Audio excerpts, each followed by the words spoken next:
Coming up, because dead air is no good.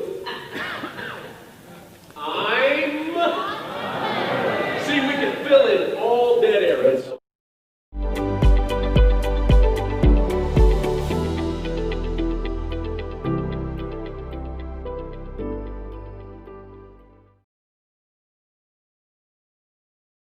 Hey guys, we're back. We're at the Red Pill Expo, coming to you live from Jekyll Island, the scene of the crime where they created the Federal Reserve System. And we are here now with Mikki Willis. You almost certainly have seen his work, the Plandemic documentary, all-time records. What was it, 1 billion people have seen that, Mikki? Over 1 billion, yeah. That is unbelievable. And so tell us, what I remember from when it was released was just the massive censorship. Everywhere it was going down, and then it was popping up. They'd take it down and pop up 1,000 more places. How did you guys do that?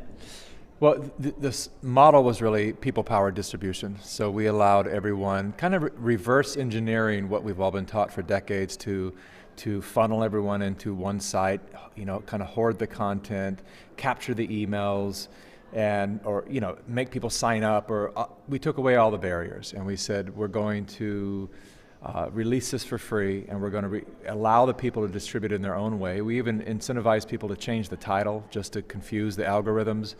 We did several different cuts of the movie, the first minute of the movie, just so the algorithms would get confused and not know if it was the same movie or not. But the real secret sauce was the censorship itself, because it was so heavily censored. It was the first time that a lot of people had been censored themselves. That just made people more curious, and so I really have a debt of gratitude owed to the mainstream media. Thank you so much. It was phenomenal how the censorship. I don't think I've ever seen a censorship program like that. It was incredible. And so, what has been the impact? I mean, you're like a superstar here. Everywhere you go, people, hey, trying to get your attention. What has been the impact of that documentary? Are a lot of people waking up from that? A lot of people are waking up, and it's not just because of Plandemic. They're waking up all over the world. I think the biggest wake up is all of the mistakes that are being made from the people that are actually pursuing this agenda. There's been so many mistakes.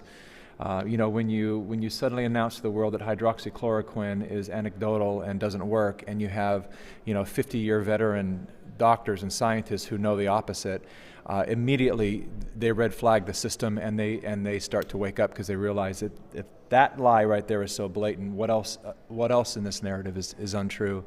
But as far as Plandemic goes, it's been miraculous, really, what's gone on. I mean, there have been new schools that have started with parents that have just said, we've had enough. We understand the dangers, the risks we take with our children, so we want to raise our children our own way. That's been amazing to witness that. So many doors have been opened, connections with doctors all over the world that we're now in the process of uniting all the different groups from Spain and Germany and Italy and all over the place. We're bringing them together to really show the power in numbers. And there are major lawsuits coming down. I can't talk about those yet, but major lawsuits coming down to hold accountable some of the vaccine manufacturers and people that have been pushing this agenda. Wow, that's awesome. And so we were talking a little bit before we went live that you have an interesting background, an interesting story. In 2016, you were traveling around with Bernie right. Sanders. Yeah. So tell us how you went from that to where you are now. Well, so I've been I would say a far left activist for a number of years, and really buying into all of the narratives, because I was born in California, and at the time I didn't realize that 95% of the media is owned by one side. And so what happens is that creates the illusion of truth, right? Because if you flip and you go CBS, MSNBC, CNN, and well, they all, oh, so this has to be true because there's no way they could have all got it wrong exactly the same way.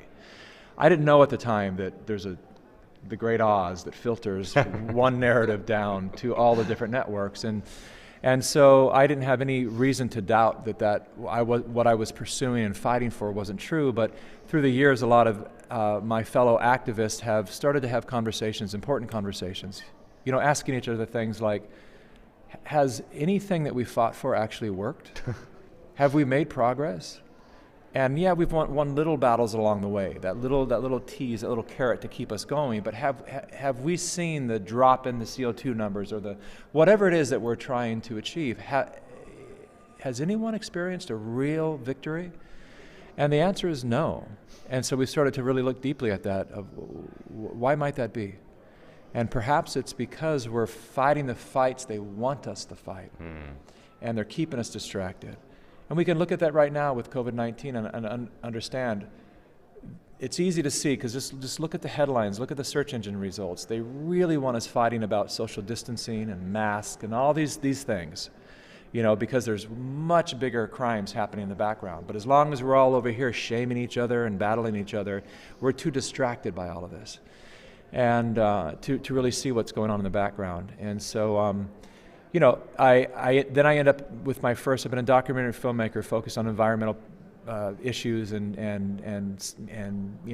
organic food and everything just to help us lead a better life. And I avoided politics forever. And then suddenly Bernie Sanders comes along, and part of his message really inspired me. And I end up on the road with him in 2016 as a documentary filmmaker, documenting his entire tour. And it was along that road that I started to get the sense for the first time that something is terribly wrong. The general idea, I started feeling the sensation of like, I'm being played, I'm being tugged by my heartstrings. I started to see how morality had been weaponized. And I realized that, that there was a common thread on the Bernie tour that started to really get to me, and that was no one that I interviewed spoke positively about America. As a matter of fact, I would say most of them really hated it. They despised it. There was a common narrative that, America is founded on racism and genocide and America KKK, that's like all this stuff was coming up so much, and I thought, where are they getting this from? And then I started to listen to Bernie, and I realized in all my hours of filming this man's speeches, which on one hand inspired me, but I couldn't recall anything positive he said about the country. And then I started to have to really confront myself with, how can you lead a corporation or a company or whatever, a country or whatever it might be, if you think it's horrible, if you despise it? You must think it's wonderful, but room for improvement to actually be a really good leader, to take that corporation or country to the next level. And so that really I started to pay attention to that, and I realized that there was something awry there. And then I started to talk to these young people that were pro-communism, anarchist and pro-communist, and trying to talk me into understanding why communism has never been given a fair shake, and it's only screwed up because of bad people who were leading it before, but it's really a great model. These guys are going to do it right, huh? And the same talk with socialism, which I knew enough about socialism, but they're trying to tell me that no, that putting the word democratic in front of it makes it a whole different ballgame.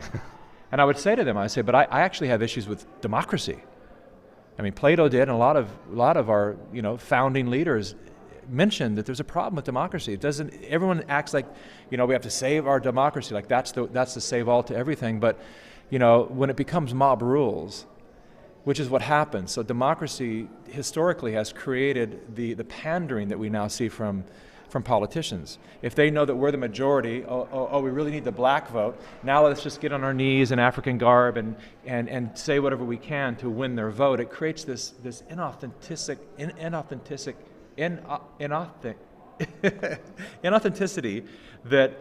that literally creates the foundation for the corruption that we're all fighting against right now. Yeah. That's amazing. So in the last minute or so we have left, we were on stage yesterday for the Q&A, and you mentioned that your next project was going to have to do with education. That's been my thing for years. I've been trying to wake parents up to what is happening in the school system as the root of some of these problems we're seeing. Give us a sneak preview. What is it that you're working on? When can people expect it? What's it going to be about? Yeah, so the next project is going to be about stopping the indoctrination of our children. So there's I hope most parents are waking up to this right now, because what's happening is a very, very serious thing. Yeah. They're coming after our children, and it's no conspiracy theorist idea. It is a real serious thing that's taking place. It's being injected into our curriculums of our schools, and it's being passed on as, it sounds wonderful when you just look at the headline of it. It sounds like, yeah, of course I want my kids to learn about racism and how to accept our brothers and sisters who are different, and I want them to learn about, you know, how to respect women, and that's all wonderful. I would love my boys to be engaged in that, but that's not what it is. It's truly an indoctrination that will lead them into the front lines of everything that is wrong with the current movements right now, which is really there's a hatred for ourselves, a hatred for America, a hatred.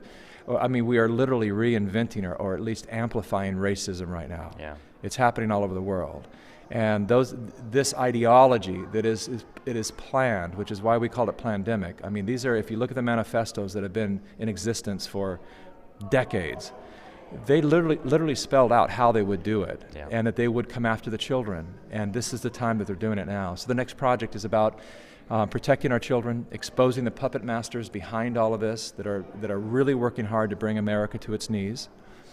That will ultimately result in a communist-like takeover, where we will end up like China in the very near future, and with no freedoms, and completely dependent upon government money, government medicine, government food, all of that. It is literally where we're going, and if we can't see that by now, if that still sounds outlandish and impossible to anyone listening to this right now, I would say try to find different news sources, because if you can't see this right now just by looking at what's going on, I encourage people to go to YouTube and look at all the man on the street videos, where they're going up to the young people in colleges and on the front lines of these protests, and they're just asking them why they're there. Listen to what they're saying, and you understand the ideology of something is not right, and what they're fighting for, they have no idea, will lead us into a very dark and deadly place. Yeah. No, it's such important work that you're doing, Mikki. I feel like, this is just the issue. I feel like God is using you in a huge way. Where can people find, first of all, Plandemic? I know it's all over the place, but also nowhere. What's the best place to find it? And then where can people look forward to finding your next one on education? Well, Plandemic can be found on plandemicseries.com. Okay. So we have a website that's offshore and decentralized, so they're not able to take it down, and it has Plandemic 1, Plandemic 2, and then it has all the vignettes clipped out of the movie, and all of it's in about 14 different languages. So people from all over the world. It's being seen right now more than we know in America, because there's such a firewall between us and reality that we don't know what's going on. And people think, oh, they killed it, didn't they? I said, no, it's viral across the world, and it's doing a lot of good out there and waking up a lot of people. And the next film we'll create, we don't have a name for it yet, but as soon as we do have that, we'll create an entire portal, and we're working with some of the most incredibly brilliant technologists around the company to devise new ways to bypass the gatekeepers. Awesome. Well, Mikki, thank you very much for what you're doing. Folks, Mikki Willis, if you, by some weird chance, if you live under a rock, you haven't yet seen Plandemic, go get it. Make sure when the next one comes out, you get that too. Please share this with your friends. You guys know social media is trying their best to take this down, to take all of us down. Don't let them do it. The freedom movement depends on getting the truth out to other people. So even if you couldn't make it to the Red Pill Expo, we'd ask that you continue sharing all the truth with all the people that you can. Thank you guys for watching. Thank you once again, Mikki. Thank you. And we'll be back with you guys very soon. Thanks for watching.